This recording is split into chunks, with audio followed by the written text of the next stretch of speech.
Olá, estamos aqui em mais um Minuto de Saúde Mental e vamos falar sobre um tema que está começando a ficar polêmico de novo com essas drogas novas, é a dependência química. Mas vamos falar do codependente, aquele que convive com o dependente químico.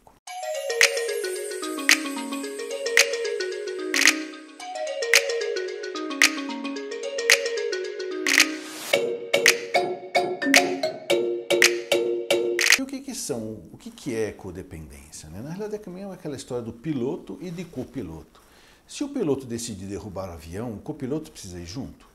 Muitas vezes, se ele for muito submisso e não entender o que está acontecendo, ele vai achar que o piloto tomou a melhor decisão, que era derrubar o avião, e ele não faz nada. Então vamos tentar entender o que é essa tal da codependência, que é o familiar, o amigo, o patrão, o vizinho, que de uma certa maneira convive com um dependente químico e todas as suas alterações de comportamento que vêm dessa dependência, dessa doença chamada dependência química.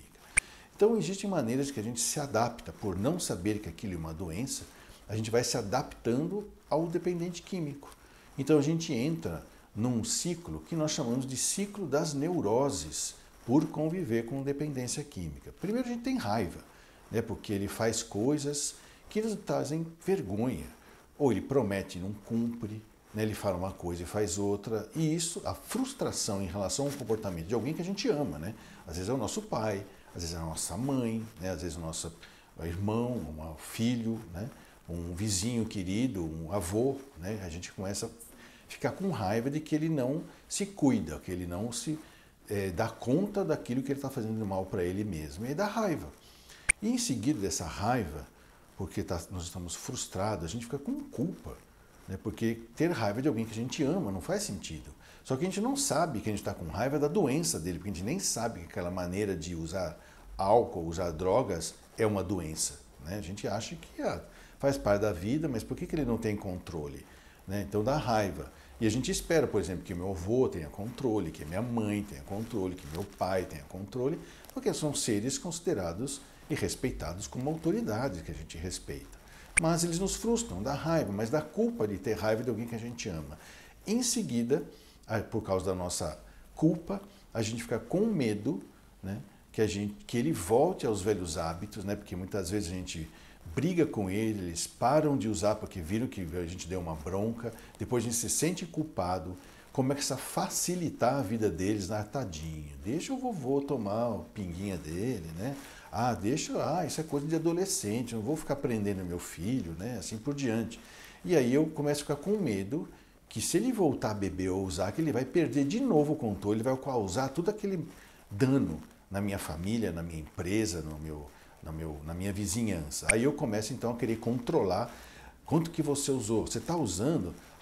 Dá uma baforada aqui na minha boca para ver se você bebeu. E isso leva ao que eu chamo de controle. E eu tento controlar até o momento que eu percebo que ele voltou a usar e vai fazer tudo de novo que ele sempre fez. Aí me dá raiva, aí eu fico com raiva que eu não perdi o controle, que ele fez coisas erradas. Aí eu fico com culpa, medo, controle, raiva, culpa, medo e controle. E isso vira a neurose da codependência. E as pessoas não fazem isso um dia, né? São 40 dias no mês, estou exagerando, 400 dias num ano, né? Todos os anos da sua vida. E você acaba modelando a sua maneira de enxergar o mundo através desse tipo de comportamento, dessa neurose, a neurotização para poder conviver com o dependente químico. Então, o codependente é assim, e ele busca papéis, na qual ele vai se adaptando para sobreviver a essas vivências, vamos dizer assim, né? Ele acaba adquirindo, por exemplo, a esposa facilitadora, aquela que paga as contas, que arranja trabalho, que tira o alcoólico do meio da rua, dá banho, põe na cama, dá janta, ele acorda no dia seguinte e não lembra de nada, então ele acha que não aconteceu nada, que isso é uma neurose da esposa e assim por diante, né? E existe também os filhos que se adaptam a esse comportamento, que são os codependentes, né, também. Então tem um filho herói, que é aquele que começa a fazer tudo, tomar conta, não conta com o pai, não conta com a mãe, ele toma posse da família, ele organiza tudo, é o filho que todo mundo gostaria de ter. Assobia, chupa cana da disquete, toca violino, mas vai fazer alguma coisa que não é do jeito que ele quer. Esse é o filho herói. E junto com o filho herói sempre tem um filho que é o bode expiatório, que é o contrário do herói. não consegue fazer as coisas, não se dá conta, não estuda, não trabalha, muitas vezes acaba causando problemas devido à codependência e ninguém sabe, né? Acho até que o comportamento dele é que faz o pai, a mãe, o avô beber.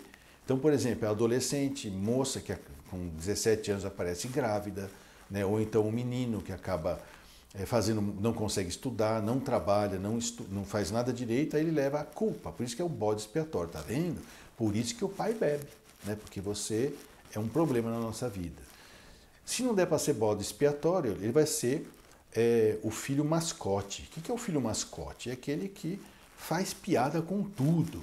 Até quando o pai chega trazido pela polícia, né, que apanhou e descobriram que ele era o seu pai, levaram na sua casa e você passa aquela vergonha e aí sempre aparece lá o filho fazendo piadinha, né? Ah, o senhor veio de Uber Policy, você veio carregado por amigos de farda e fazendo brincadeiras porque ele tenta atenuar aquele mal-estar.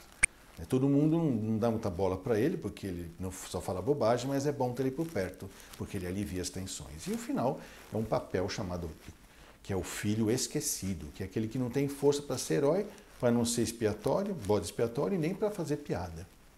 Quando o tempo fecha, ele se esconde dentro do armário ou embaixo do tanque.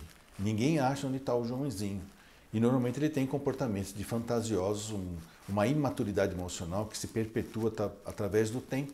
E as conversas dele sempre são bastante imaturas e infantis, que é uma maneira que ele tem de se proteger contra toda aquela situação onde ele se sente sozinho, abandonado e não cuidado, que é o que a gente chama da doença da família do dependente químico. Então, codependência é uma entidade nosológica que muitas vezes é confundida com outros diagnósticos. Então, tem muito codependente que recebe diagnóstico de um assunto que nós falamos há pouco tempo, de bipolaridade. Porque naquele ciclo das neuroses, quando as coisas é do jeito que ele quer, ele fica eufórico. Mas quando as coisas não é do jeito que ele quer, ele fica depressivo. E quem olha isso vai falar, como é uma depressão levezinha, então provavelmente é um bipolar tipo 2, que foi uma invenção que fizeram aí para classificar as pessoas. E aí todo mundo acaba sendo diagnosticado com bipolaridade. E o codependente também corre esse risco. O que a gente sugere é que se você tem alguém na sua família que tem problemas com álcool e outras drogas, perdeu o controle do consumo e está causando transtornos familiares, procure ajuda. Existem profissionais especializados e grupos que são dedicados ao apoio de pessoas que convivem com dependentes químicos. Assim como existe o AA, que é para os alcoólicos anônimos, existe o Al-Anon, que é para os familiares e amigos de AA, de quem tem alcoólico em casa. E isso também tem para os transtornos de abuso de outras drogas, que é os narcóticos anônimos, e portanto também existe o Naranon. Então, não fique sozinho. Sozinho o dependente químico está mal acompanhado, ele não se enxerga e a situação vai piorando.